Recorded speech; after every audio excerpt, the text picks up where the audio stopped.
அனைவருக்கும் வணக்கம். நம்ம டெய்லியும் ஹிந்தி நியூஸ் பேப்பர்ல இருக்கக்கூடிய முக்கியமான செய்திகள பார்க்குறோம். இன்னைக்கு என்ன நியூஸஸ் இருக்கு அப்படின்னு சொல்லி பார்ப்போம். ஃபர்ஸ்ட் வந்து பார்த்தீங்கன்னா, நமக்கு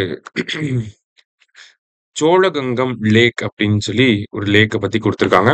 அத டெவலப் பண்றதுக்காக நம்ம சீஃப் மினிஸ்டர் கிட்டத்தட்ட ஒரு 12 கோடி ரூபால ஒரு ப்ராஜெக்ட்ட வந்து ஸ்டார்ட் பண்ண போறாங்க அப்படின்னு சொல்லி குடுத்துருக்காங்க. ஸோ இந்த சோழகங்கம் லேக், அ கங்கை கொண்ட சோழபுரம் எல்லாமே தொடர்பு படுத்தி வர்றதுதான்.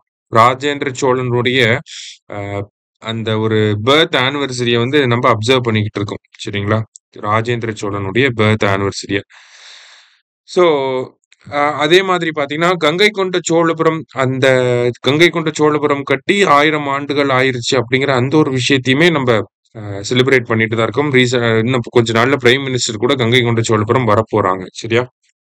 கங்கை கொண்ட சோழபுரம் அப்படிங்கிறது நம்ப ராஜேந்திர சோழன் நார்த் இந்தியால இருக்கக்கூடிய அந்த கேஞ்சட்டிக் பிளைன்ஸ்ல போய் அங்க இருக்கக்கூடிய மன்னர்கள வீழ்த்திட்டு திரும்ப வந்து நமக்கு கங்கை கொண்ட சோழபுரம் அப்படிங்கிறத கட்டியிருப்பாரு. அவருடைய தலைநகரமா கூட மாத்தியிருப்பாரு. சரிங்களா? அது கட்டப்பட்டு 1000 ஆண்டுகள் ஆயிருச்சு. அ அததான் நம்ம இப்ப செலிப்ரேட் பண்ணிட்டு இருக்கோம். அதே மாதிரி பார்த்தீங்கன்னா, இந்த கங்கை கொண்ட சோழபுரம் கட்டுறப்பயே பக்கத்திலேயே சோழகங்கம் அப்படின்னு சொல்லி ஒரு ஏரியும் வந்து இது பண்ணியிருப்பாங்க. சரியா? ஸோ அந்த சோழகங்கம் ஏரியோட ரீஜுவனேஷன் ஒர்க்குக்காக என்ன பண்ண போறாங்க? ஒரு 12 கோடி ரூபாய் வந்து செலவு பண்ண போறாங்க. இந்த சோழகங்கம் அப்படின்னு சொல்லி நம்ம சொல்றோம். ஆனா, ஐ மீன் அந்த காலத்துல சொல்லியிருக்காங்க. இப்ப இந்த ஏரியோட பேர் என்ன அப்படின்னு சொல்லி பார்த்தீங்கன்னா, பொன்னேரி அப்படின்னு சொல்லி சொல்லுவாங்க. ஓகேவா? சோழகங்கம் அப்படிங்கிறது அந்த காலத்துல வழக்குல இருந்த பேரு. இப்ப நடைமுறையில இருக்கக்கூடிய பேர் என்னன்னா, பொன்னேரி அப்படிங்கிறது தான் அந்த பேர். அந்த பொன்னேரி லேக்க வந்து இப்ப ரீஜுவனேஷன்க்காக 12 கோடி ரூபாய் வந்து செலவு பண்ண போறோம். சரியா? அடுத்ததா வந்து பார்த்தீங்கன்னா, நேத்து பாராளுமன்றத்துல தெரிவிக்கப்பட்ட ஒரு செய்திய அடிப்படையா வச்சு நம்ப கவர்ன்மெண்ட் வந்து ஒரு பிரஸ் ரிலீஸ் வந்து விட்டிருப்பாங்க. அதுல பெர் கேப்பிட்டா இன்கம்ல வந்து பார்த்தீங்கன்னா, இந்தியாவுல தமிழ்நாடு வந்து 2ண்ட் பிளேஸ்ல இருக்கு அப்படின்னு சொல்லி சொல்லியிருப்பாங்க. நேஷனல் ஆவரேஜ விட தமிழ்நாடு வந்து பெட்டரா பெர்ஃபார்ம் பண்ணியிருக்கோம் அப்படின்னு சொல்லி குடுத்திருக்காங்க. சரியா? ஸோ நேஷனல் ஆவரேஜ் என்னவா இருக்கு அப்படின்னு சொல்லி பார்த்தீங்கன்னா, ₹1,14,710 வந்து இருக்கு.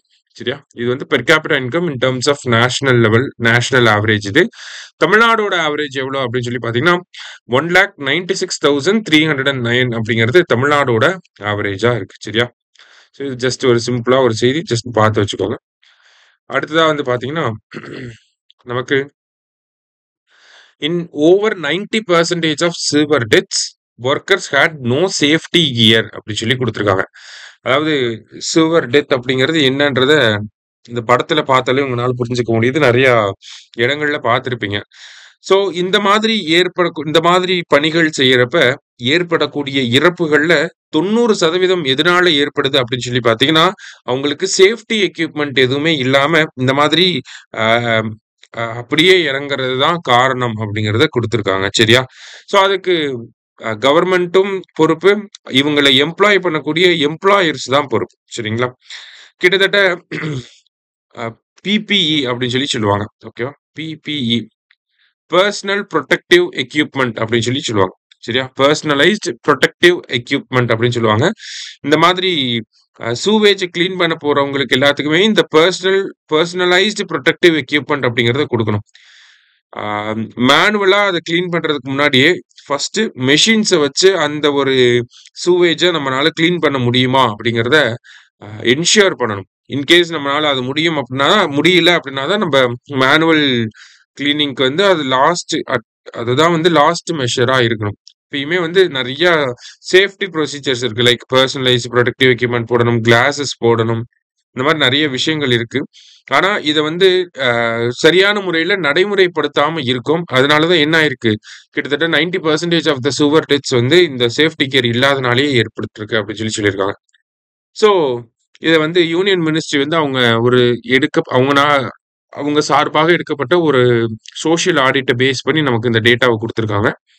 ஸோ, அதுக்கு பார்லிமென்ட்ல என்ன ரெஸ்பான்ஸ் குடுத்துருப்பாங்க அப்படின்னா, கவர்ன்மென்ட்டே ஸோ, இந்த மாரி வொர்க்கர்ஸ்க்கு வந்து இந்த பெர்சனலைஸ்டு புரொடெக்டிவ் எக்யூப்மென்ட் குடுக்கறதுக்காகவே பிரத்யேகமா கொண்டு வரப்பட்ட ஒரு ஸ்கீம் தான் இந்த நமஸ்தே அப்படிங்கிற ஸ்கீம். 2023ல வந்து கொண்டு வந்திருப்பாங்க. ஓகேவா? ஸோ நமஸ்தே அப்படின்னா national action for mechanised sanitation ecosystem அப்படின்னு சொல்லுவாங்க. என்னன்னா, national action for mechanised sanitation ecosystem. ஓகேவா? அதுதான் நமஸ்தே அப்படிங்கிறது.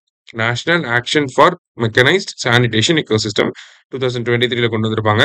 இந்த சூவேஜ் கிளீனிங், ஹசார்டஸ் சூவேஜ் கிளீனிங்கை வந்து கட்டுப்படுத்துறதுக்காகவும், பர்சனல் ப்ரொடெக்டிவ் எக்யூப்மெண்ட்ஸை கொடுக்கறதுக்காகவும் தான் இந்த ஸ்கீமை வந்து கொண்டு வந்திருப்பாங்க. ஸோ அந்த ஸ்கீமோட எஃபிஷியன்சி கம்மியாக தான் இருக்கு.